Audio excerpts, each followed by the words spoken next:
ചായ കുടി മാത്രമല്ലോ? വേറൊന്നും ഇല്ലല്ലോ. വേറെ എന്തെങ്കിലും വേണോ? പച്ചവെള്ളം എടുക്കട്ടെ കുടിക്കാൻ. ആർക്ക് തന്നെ കൂടെ കുടിച്ചാ മതി. ഒരു മിനിറ്റ് വെയിറ്റ്. നല്ല വല്ലോ ദേ വിളിക്കണം.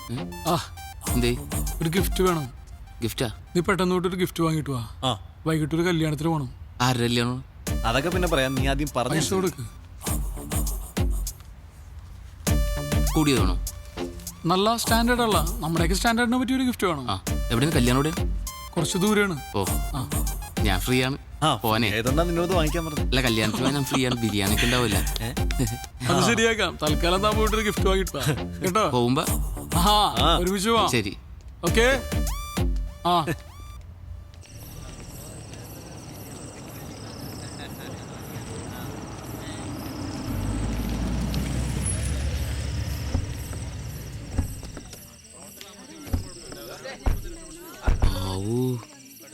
എന്താണ് ഇത്രയും വലിയ വീട്ടിലെ പെണ്ണെ സ്നേഹിച്ചിട്ടാണ് നീ വിട്ടളഞ്ഞ് മരമണ്ടൻ? അതിന് ഞാൻ ഈ വീട് ഇപ്പോഴല്ലേ കാണുന്നേ. വീടിന്റെ ഫ്രണ്ടിൽ നിന്ന് ഒരു സെൽഫി എടുത്തിട്ട് അയച്ചു തരാൻ പറഞ്ഞാൽ പോരാ? അവളെ തിരികെ പറഞ്ഞാൽ എന്ത് ചെയ്യും? ഓ ശരിയാണ്. ഡയലോഗ് അടിക്കല്ലേ. എന്നാ വരിക? ഗിഫ്റ്റ് ഒക്കെ ഞങ്ങൾ പൊട്ടിച്ചു തുടങ്ങിട്ടോ. മധുരവെപ്പിന് സമയായി. നീ വന്നേ. മധുരമൊക്കെ ഇവിടെ കെട്ടിയോ നാളെ കൊടുത്തോളൂ. ഇച്ചയാണ് അങ്ങോട്ട് ചെല്ലാൻ പറഞ്ഞു. വാ മെസ്സേജ് ഞാനങ്ങ് വന്നേക്കാം. ഓക്കെ പൊട്ടിക്ക്.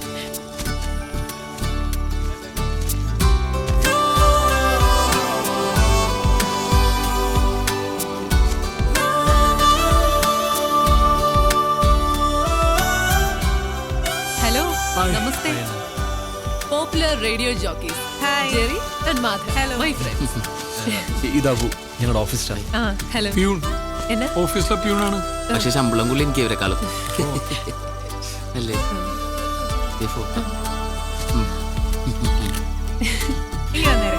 Thank you. ഇപ്പൊ തന്നെ പൊട്ടിക്കാലോ. പൊട്ടിക്കാൻ പോലെ ഗിഫ്റ്റ് ഒക്കെ അങ്ങനെ പൊട്ടിക്കാൻ പറഞ്ഞു. അടുത്ത ഫ്രണ്ട്സ് വരുന്ന ഗിഫ്റ്റ് അപ്പൊ തന്നെ പൊട്ടിച്ചു നോക്കണ്ടേ? പിന്നല്ലാതെ എന്തെങ്കിലും കുഴപ്പമുണ്ടോ? ഫാൻ ഓഫ് ചെയ്യാൻ പറയുക ഗിഫ്റ്റ് പറഞ്ഞു പോകും. ഞാൻ പുറത്തേക്കട്ടെ. നല്ലോണം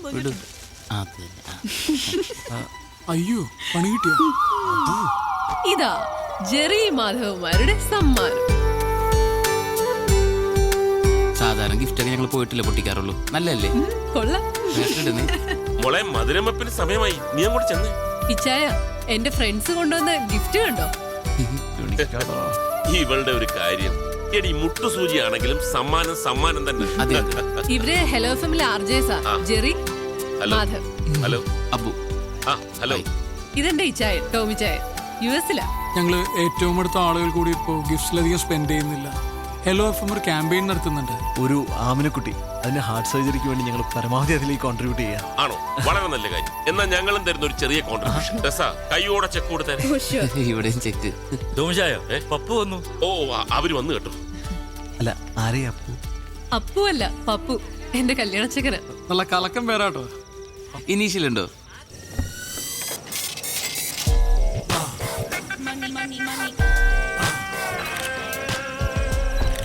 നമസ്കാരം. വന്നാട്ടെ. ഏതായാലും സംഗതി ഓക്കെ. എനിക്ക് അതൊരു നിർബന്ധമായിരുന്നു. എന്നതാ ഈ നെക്ലസ് ഇട്ട് വേണം എന്റെ വുഡ്ബി നാളെ പള്ളിയിലെത്താൻ. ഞാൻ ജ്വല്ലറിയിൽ വിളിച്ചു പറഞ്ഞു, എത്ര പണിക്കാരെ വേണമെങ്കിലും എടുത്തിക്കോ, നാളെ വൈകുന്നേരത്തേക്കുള്ളിൽ സംഗതി കിട്ടണം. കസ്റ്റം മേഡല്ലോ. വന്നാട്ടെ. എല്ലാരും waiting. Please come. Hi Anna. Okay, this is for you. Thank you. എങ്ങനെയുണ്ട്? കൊള്ളാം. എങ്കിൽ പറ, എത്ര വില വരും? അങ്ങനെ ചോദിച്ചാ അറിയത്തില്ല. എന്നാലും ഒരു ഗസ്. ഇല്ല, എനിക്കറിയത്തില്ല. ആർക്കെങ്കിലും ഊഹിക്കാവോ? തനിക്ക് പറ്റുമോ? എനിക്ക് വാങ്ങിച്ചില്ല, വെച്ചേശുള്ളൂ. പണയം വെച്ചേ 10,200 കിട്ടും. 2 ലക്ഷം. ഒരു 3 വരും. വെച്ചേക്കുന്നു. ഇതിനെ 4,32,15,015 ഞാൻ ബാർഗൈൻ ചെയ്തു. അവസാനം എന്നതാ 25 ഡിസ്കൗണ്ട് ചെയ്തു. ഞാൻ നമ്മുടെ കുരിയച്ചനെ കൊണ്ട്, നമ്മുടെ കുരിയച്ചനെ MLA വിളിച്ചു പറയിച്ചു. പിന്നെ എന്നാന്ന് വെച്ചാ എപ്പ കൊണ്ട് വിറ്റാലും കൊടുക്കുന്ന ദിവസത്തെ മാർക്കറ്റ് വില കിട്ടും. എന്റെ അച്ചായ, നമ്മൾ ഈ റിട്ടേൺസ് നോക്കി ഇൻവെസ്റ്റ് ചെയ്യാവൂ. ഈ സാധനം മാർക്കറ്റിൽ കൊടുത്താൽ കിട്ടും. ഒന്നും കേട്ടില്ല. എന്നതാ? ഇവരെന്റെ ഫ്രണ്ട്സാ. ജെറി, മാധവ്. അബു. അബു, ജെറി, മാധവ്. ഇത് ആ, ഞാൻ പപ്പു ജോസഫ് താടിക്കാരൻ. Nice to meet you. എന്നിട്ട് താടിയൊന്നും കാണാനല്ല. കൊണ്ടുവന്നില്ല. അത് നന്നായി. എന്ത് ചെയ്യുന്നു? ഞങ്ങൾ FM-ൽ RJs. ശമ്പളമൊക്കെ എങ്ങനെ? മാസത്തിലൊരു 4 ചാക്ക് വെച്ച് കിട്ടും അല്ലേ? ആക്ച്വലി ഞങ്ങൾ ഹെലോ FM-ന് വേണ്ടിയിട്ട് ഒരു ഫണ്ട് റേസിംഗ് ക്യാമ്പയിൻ ചെയ്യുന്നുണ്ട്. ആമനക്കുട്ടിയുടെ ഹാർട്ട് ട്രാൻസ്പ്ലാന്റേഷന് വേണ്ടിയിട്ട്. ആ, ഞാനും കേട്ടിരുന്നു FM-ൽ എപ്പോഴും. നിങ്ങളായിരുന്നല്ലേ? അതെ. അതെ. അപ്പൊ ഇച്ചാൻ ഞങ്ങൾക്ക് കുറച്ച് ഫണ്ട് തന്ന് സഹായിക്കാന്ന് പറഞ്ഞിട്ടുണ്ട്. നിങ്ങൾ രണ്ടുപേരും ഇന്ന് തന്നെ എന്തെങ്കിലും നല്ല ഡൊണേഷൻ തരണം. അങ്ങനെയാണെങ്കിൽ നാളെ നിങ്ങളുടെ കല്യാണം ഞങ്ങൾ FM-ൽ ആഘോഷിക്കും. അതെ, അതിപ്പം എത്ര ഹൈ കൊണ്ടാണെങ്കിലും ഞങ്ങൾ സ്വീകരിക്കും. ഈ പറയുന്ന ആമനക്കുട്ടിക്ക് എത്ര വയസ്സായി? 4 വയസ്സ്. അയ്യോ, എങ്കിൽ ഇത്തിരി ബുദ്ധിമുട്ടാ. അല്ല, നിങ്ങൾ എത്ര പിരിച്ചെടുക്കുന്നത്? 15 lakhs. അയ്യോ, എങ്കിൽ 15 പോക്കാ. ഉറപ്പില്ലല്ലോ. എന്റെ ബൂ, ഞാൻ പറഞ്ഞിട്ടില്ല, നമ്മൾ റിട്ടേൺസ് നോക്കി ഇൻവെസ്റ്റ് ചെയ്യാം. ഇപ്പൊ തന്നെ ഞാൻ ഇട്ടിരിക്കുന്ന ഈ കോട്ട്, ഇത് സിറ്റി മോളിൽ. ഇതിന്റെ വില എത്രയാണെന്നറിയോ? അജായ 12,000 rupees. ഈ സിറ്റി മോളിൽ നമ്മുടെ ഫാമിലിയുടെ ഒരു വലിയ ബിസിനസ് ഡീൽ ഉണ്ടേ. മനസ്സമ്മതത്തിലിട്ട് ഇറങ്ങ. വില എത്രയാണെന്നറിയോ? പറ. അതെ, പുറത്തെന്റെ ഫ്രണ്ട്സ് താടിക്കാരനെ അല്ല പയ്യനെ പരിചയപ്പെടാൻ വേണ്ടി വെയിറ്റ് ചെയ്യാം. വില അല്ല, നമുക്ക് പിന്നെ സംസാരിക്കാം. വാ. പോയിട്ട് വരൂ പ്ലീസ്. ഏതാടി പതൂരി? താടി വരുന്നതിന് മുമ്പ് പോവാ. ഏയ്, ഞാൻ ഇതേപോലെ ഉള്ള സാധനങ്ങളൊന്നും പഠിക്കാറില്ല. I have a ദേ നോക്കിയേ, സ്കോച്ചിന്റെ വില പറയണണ്ട. ഇവനൊക്കെ എന്താണ് ചെയ്യേണ്ടത്? ഇവന്റെ വിചാരം നമ്മളാരും പൈസ കണ്ടിട്ടില്ലെന്നാണ്. ഇവനൊക്കെ ഉണ്ടല്ലോ അട്ടിച്ചവന്റെ അണപ്പല്ല് പുറത്തെടുക്കണം. ലോകത്തുള്ള ഒരു പെണ്ണിനും ഇവനെ പോലത്തെ ഒരു കുഴങ്ങനെ കെട്ടേണ്ട ഗതികേടുണ്ടാവരുത്. എത്ര പൈസ ഉള്ളവനാണെങ്കിലും എന്റെ പെങ്ങളെ കിട്ടാൻ വേണ്ടിയാണെങ്കിൽ ഇവനാണെങ്കിൽ ഞാൻ കൊടുക്കൂല. കൊടുക്കരുത്. കുറച്ചേരം കൂടി അവൻ അവിടെ നിൽക്കണമെങ്കിൽ ഇട്ടിരിക്കുന്ന ഷഡ്ഡിന്റെ വില എത്ര അവൻ ചോദിച്ചാൽ ഷഡ്ഡി കാണിക്കും. രാഹുൽ കേൾക്കും, പ്ലീസ് പ്ലീസ്. കേക്കട്ടെ. നമുക്കെന്താ കണ്ണ് കാണാൻ പാടില്ലേ? കാത് കേൾക്കാൻ പറ്റണല്ലേ? ഒന്ന് ആലോചിച്ച് നോക്കിയേ. അവൻ ആമിനെ കുട്ടീനെ കുറിച്ച് പറഞ്ഞ കേട്ടോ. എടാ അതൊക്കെ ശരിയാ, പക്ഷെ നമ്മൾ അവനെ മനുഷ്യന്റെ എന്തെങ്കിലും ലക്ഷണം ഉണ്ടോ? നോക്കിയേ നീ, നോക്ക് നീ. കാട്ടുമാക്ക. ആരോ എന്നെ കുറിച്ച് നല്ലത് പറയുന്നു. ശരിയല്ലേ? ശരിയാണ്. അതെ. സാധാരണ നമ്മൾ മുമ്പ് പ്രേമിച്ച പെണ്ണ് നമ്മളേലും ഗതികെട്ട ഒരുത്തൻ്റെ കൂടെ പോകുമ്പോ നമ്മൾ ഭയങ്കര ഹാപ്പി ആവില്ലേ? ഇല്ലേ? അതെ. ആ നിന്റെ സ്ഥാനത്ത് ഞാനായിരുന്നെങ്കിൽ ഇവനെ പോലത്തെ ഒരു മണ ഉണാഞ്ചന ആ പെണ്ണിനെ ഒരിക്കലും വിട്ടുകൊടുക്കൂല. ഞാൻ കൊടുക്കില്ല. ഞാൻ ഒരിക്കലും കൊടുക്കില്ലടാ. എനിക്ക് ഇപ്പോഴും തോന്നുന്നത് ഇവനിൽ നിന്ന് രക്ഷപ്പെടാൻ അവൾ എന്തൊക്കെയോ മാർഗം ആലോചിച്ചിരിക്കുന്ന പോലെ. നിനക്ക് തോന്നിയോ അങ്ങനെ? എനിക്ക് തോന്നി. എനിക്ക് തോന്നി.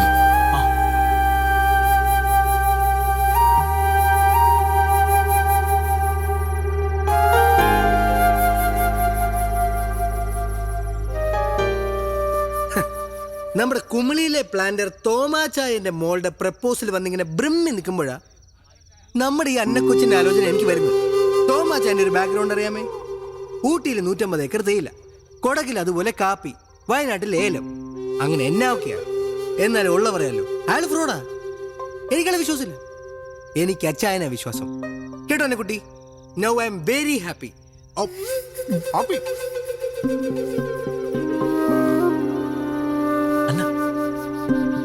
ഒന്ന് വരും.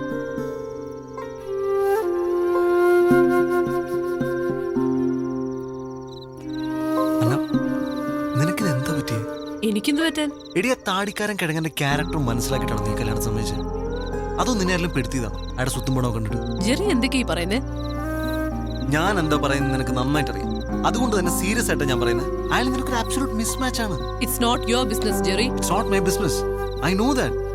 പക്ഷെ എന്നാ നമ്മൾ കുറെ കാലം അറ്റ്ലീസ്റ്റ് നമ്മൾ നല്ല ഫ്രണ്ട്സ് ആയിരുന്നില്ലേ? എനിക്ക് നിന്റെ ക്യാരക്ടർ എന്താണെന്ന്, നീ എന്താണെന്ന്, നിന്റെ ആറ്റിറ്റ്യൂഡ് എന്താണെന്ന് ഒക്കെ നന്നായിട്ട് അറിയാം. അതുകൊണ്ട് തന്നെ ഞാൻ പറഞ്ഞു, നീ ഒരു മോശം ലൈഫിലേക്കല്ല ഒരു വൻ ദുരന്തത്തിലേക്ക് പോകുമ്പോൾ.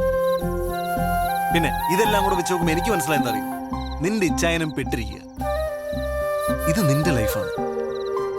നിനക്കിഷ്ടമുള്ള നിന്നെ മനസ്സിലാക്കുന്ന ഒരാളുടെ കൂടെ അല്ലേ നീ ജീവിക്കണ്ടേ? പിന്നെന്തിനാ അന്ന് പിരിഞ്ഞ്? അത് ഒന്നിക്കാൻ, ഇവിടെ ഇങ്ങനൊരു സാഹചര്യത്തിൽ ഒന്നിക്കാൻ, ആ പെരട്ട താടിക്കാരനെയും നിന്നെ രക്ഷിക്കാം. അന്ന ഇതിന്റെ കോൺസിക്വൻസസ് ഒന്നും ഞാൻ ആലോചിച്ചിട്ടില്ല. നീ എന്നോട് വരുമോന്നല്ല, നീ പറഞ്ഞു.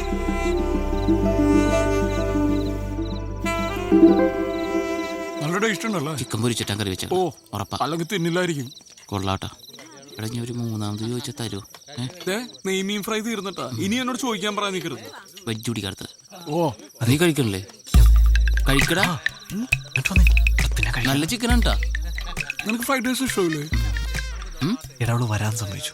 ആഴേ അന്ന വരാൻ സമ്മതിച്ചു എന്ന്. ഇങ്ങോട്ട് ഓടാ, തമാശയാണോ? അവൾ എൻ്റെ കൂടെ വരാൻ സമ്മതിച്ചു. അത് അടിക്കാനുണ്ടോ കൂടെ? നീ ഒരു മേലെ തമാശ കളിക്കരുത്. അവൾ എൻ്റെ കൂടെ വരാൻ സമ്മതിച്ചു. നീയൊക്കെ കൂടെ മൂപ്പിച്ചിട്ടാണ് ഞാൻ അവളെ പോയി വിളിച്ചത്. അവളിപ്പോ എൻ്റെ കൂടെ വരാമെന്ന് പറഞ്ഞിരിക്കുക.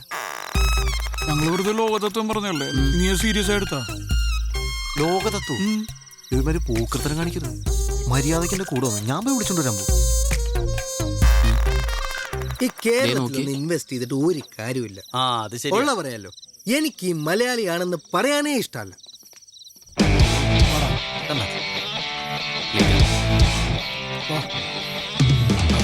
ചേച്ചി ഗിഫ്റ്റ് കൊടുക്കുമ്പോൾ സൂക്ഷിക്കണം, അപ്പൊ തന്നെ പൊട്ടിച്ചു വെക്കും. വെറുതെ നാണം കിട്ടുമോ? അതെ. നീ ശരിക്കും ആലോചിച്ചിട്ടാണ് ഈ തീരുമാനം എടുത്തത്? അതെ, ആണോ? എന്റെ മനസ്സിന് ശരിയെന്ന് തോന്നുക ഞാനിപ്പോ ചെയ്യുന്നത്. ഭയങ്കര തെറ്റായി പോയി. ആ വഴി പോവാം, വേഗം വാ. നമ്മളെ ഇവളെ കൊണ്ടുപോകണം, ഇവള് നമ്മളെ കൊണ്ടുപോകണം. ഞാൻ വണ്ടി എടുത്ത് പുറത്തേക്ക് വരാം, നിങ്ങൾ അവിടെ വെയിറ്റ് ചെയ്യും. നിങ്ങൾ തൊഴിയോ? വാ, സൂക്ഷിച്ച് വാ വാ. നേരെ പൊക്കോ. അഥവാ ആരെയും കണ്ടിട്ടുണ്ടെങ്കിൽ വെറുതെ നടക്കാറിങ്ങിയെന്ന് പറഞ്ഞാൽ വേണ്ട.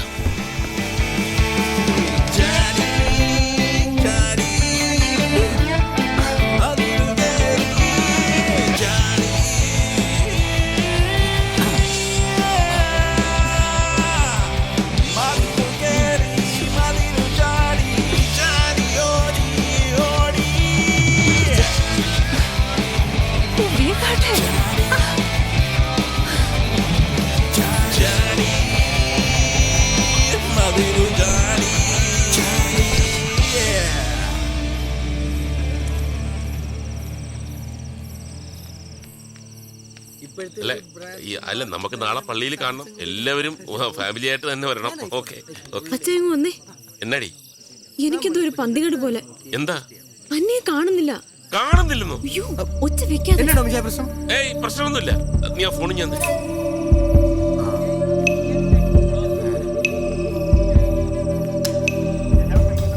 സ്വിച്ച് ഓഫ് ആണല്ലോ. ഒന്നുകൂടി വിളിച്ചു നോക്ക്.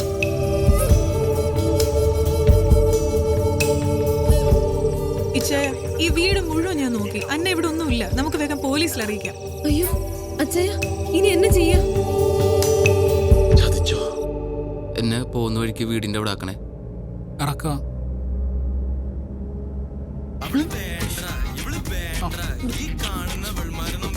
സോറി.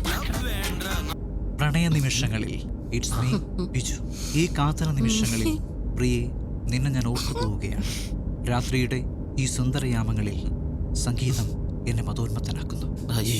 ഉന്മാദ നിമിഷങ്ങളിൽ പ്രണയദുരിതമാക്കുവാൻ.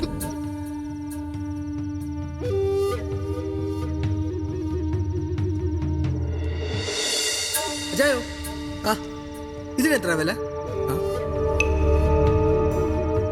നീ ഫിലിപ്പച്ചായനോട് വിളിച്ചു പറ, ആൾക്കാരുമായിട്ട് കോളേജ് ജംഗ്ഷനിലോട്ട് വരാൻ. ഗോജായ, ആദ്യം നമുക്കൊന്ന് സംസാരിക്കാം, എന്നിട്ട് മതി.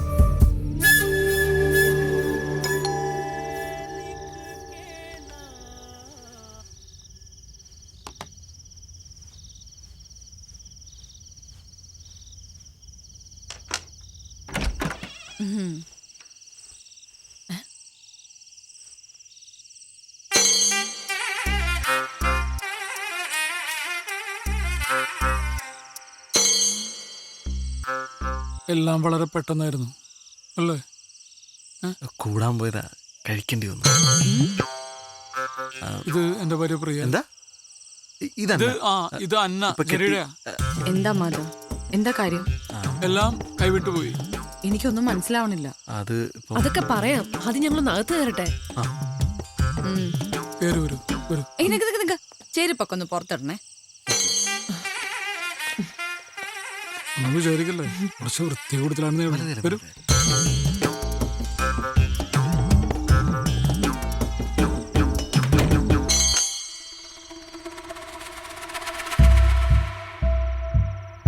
What have you done, Madhav?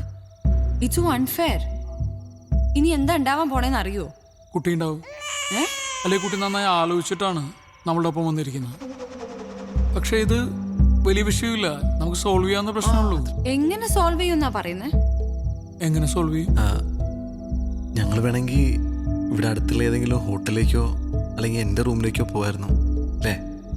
Jerry ഇപ്പൊ നിങ്ങൾ ഇങ്ങോട്ട് വന്നോണ്ടല്ല ഞാൻ ഈ പറയുന്നേ. ആ ഞാൻ പ്രാക്ടിക്കലായിട്ട് പറയാ. അതിന് ടെൻഷൻ ആവണ്ട. നമുക്ക് പോലീസിലൊന്ന് ഇൻഫോം ചെയ്തല്ലോ. പോലീസിനൊക്കെ അവർ അറിയിച്ചിട്ടുണ്ടോ? ആ ഫോൺ ജെറി ആ ഫോണും തന്നെ.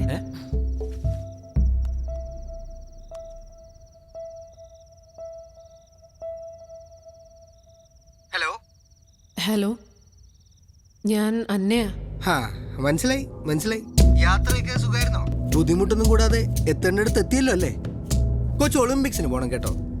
ഹൈ ജമ്പിനാണ് ഇന്ത്യക്ക് ഒരു മെഡൽ ഉറപ്പാണ്. എന്നോട് ക്ഷമിക്കണം. എന്തിന്? ഞാൻ ചെയ്തത് തെറ്റാന്നറിയാം. ക്യാരക്ടർ ഇഷ്ടമായില്ലെങ്കിൽ ഞാൻ നേരത്തെ തന്നെ പറയണമായിരുന്നു. പക്ഷെ ജീവിതകാലം മുഴുവൻ ഒരുമിച്ച് താമസിക്കേണ്ടവരാകുമ്പോ അയ്യോ മോളെ, ഇതിപ്പോ നന്നായെന്നാ ഞാൻ പറയുന്നത്. ഇപ്പൊ കുട്ടി മതിലയാടി, അതവിടെ തീർന്നു. കെട്ടിക്കഴിഞ്ഞതിന് ശേഷമാണ് കൂട്ടുകാരനെ കണ്ടിരുന്നെങ്കിൽ പിന്നെ അവൻ എന്റെ വീട്ടിലേക്ക് മതിലയാടാൻ തുടങ്ങും. എനിക്ക് പിന്നെ ഉറങ്ങാൻ പറ്റൂ? സെക്യൂരിറ്റി വെക്കാന്നൊക്കെ പറഞ്ഞാൽ മാസം 10,000-15,000 രൂപയുടെ ചെലവാ. ഒരു റിട്ടേൺസ് ഇല്ലാത്ത ഇൻവെസ്റ്റ്മെന്റ് ആണ്. ഇപ്പൊ പ്രശ്നം എന്താന്ന് വെച്ചാ, ഈ ബിസിനസ്സിൽ ഞാൻ ഒരു 15 ലക്ഷം രൂപ ഇൻവെസ്റ്റ് ചെയ്തിരുന്നു. പറനാറി. പിന്നെ കേറ്ററിംഗ്, കോസ്റ്റ്യൂംസ്, ഓർണമെന്റ്സ്, അതിനൊക്കെ കൂടി. ആ നെക്ലസ് ഞാൻ അവിടെ തന്നെ വെച്ചിട്ടുണ്ട് അലമാരക്കകത്ത്. 4,32,15 രൂപയുടെ. പ്ലസ് 12% ടാക്സ് ഉണ്ട് കുട്ടി. ഏതായാലും അത് ഞാൻ ഇങ്ങ് എടുത്തിട്ടുണ്ട്. നാളെ തന്നെ അത് ആ ജ്വല്ലറി റിട്ടേൺ ചെയ്യാം. മാർക്കറ്റ് വില കയറി നിൽക്കുന്ന ടൈമാണേ. എന്നതാണേലും 15 ലക്ഷവും അതിന്റെ 9.9% ബാങ്ക് ഇൻട്രസ്റ്റ് കിട്ടിയ എനിക്ക് പ്രശ്നമേ ഇല്ല. I am happy. അയാളുടെ മോന്ത കിട്ടി ഒരു കുത്തും കൂടി കൊടുത്തിട്ട് വരായിരുന്നില്ലേ? അതാര്? Hello hello hello. ഇനിയിപ്പോ പ്രശ്നമൊന്നുമില്ലല്ലോ അല്ലേ? അല്ലേ? ഒരു പ്രശ്നമുണ്ട്. ഇവിടെ ആകെ ഒരു മുറിയുള്ളൂ. മുകളിലെ ഓണറാണ്. ആ പോർഷൻ ഓണർ ആർക്കോ റെന്റിന് കൊടുത്തേക്കുക. ആ റൂമിൽ ഇവര് കിടക്കട്ടെ, നമുക്കിവിടെ വിശാലമായ ഹാളല്ലേ. അയ്യോ അത് വേണ്ട, ഞങ്ങൾ ഇവിടെ കിടന്നോളാം അല്ലേ? അതൊരു കുഴപ്പമില്ലേ? അത് കുഴപ്പമാവും. അതൊക്കെ നമുക്ക് ശരിയാക്കാം. അയ്യോ ആദ്യം എനിക്കൊന്ന് ഫ്രഷ് ആവണം. ആ മതിലേലെ പൊടിയും എല്ലാം. അസുഖം എന്തെങ്കിലും ഉണ്ടോ? പ്രിയക്ക് ഒരു ചെറിയ അസുഖമുണ്ട്. ന്യൂക്ലിയർ ബോംബ് വീണ് കഴിഞ്ഞാലും പ്രിയക്ക് യാതൊരു പ്രശ്നമില്ല. പക്ഷെ കുറച്ച് പൊടി പറ്റിയ അല്ലെങ്കിൽ വെച്ച സാധനം അങ്ങോട്ടും ഇങ്ങോട്ട് മാറിയിരിക്കുക, അത് സഹിക്കില്ല. ഇത്ര വൃത്തി കൂടിയ ഒരു ഭാര്യ ആയതുകൊണ്ട് എൻ്റെ അച്ഛനും അമ്മയൊന്നും വീട്ടിലേക്ക് അടുക്കാറേ ഇല്ല. ഹലോ. നന്നായി അല്ലേ?